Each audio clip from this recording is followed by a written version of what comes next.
Makanya ibu-ibu saya kasih tahu, emas jangan terlalu banyak dikumpul. Pakailah emas seadanya. Tidak usah terlalu berlebihan. Mengatakan saka yang beli, tidak. Agama itu punya batasan. Pakailah tidak berlebih-lebihan. Makanya sebenarnya emas perhiasannya perempuan itu cuma satu yang muncul. Itu cuma cincin. Selain itu sembunyi semua.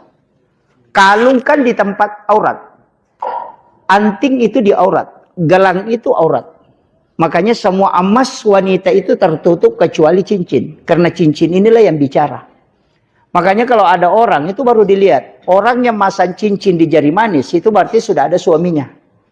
Orang yang memasang cincin di jari kelingking berarti orang itu tidak ada suaminya dan tidak ada ikatan lain. Itu yang bisa dihitbah. Orang yang memasang cincin di jari tengah itu janda. Iya. Dan orang yang memasang cincin di jari telunjuk itu sudah ada yang menghitbah tapi belum menikah. Makanya Nabi bilang sudah ada jodohnya. Makanya orang dulu itu hanya melihat sepintas tangannya wanita, dia sudah tahu ini orang ada yang menghitbah, ini ada suaminya, ini masih bersih, ini janda. Itu bisa ditahu.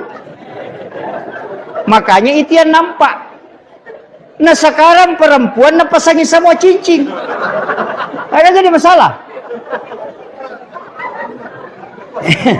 Iya, kalau orang paham. Tanya ulama dulu, bukan begitu. Itu sebenarnya tradisi yang bicara.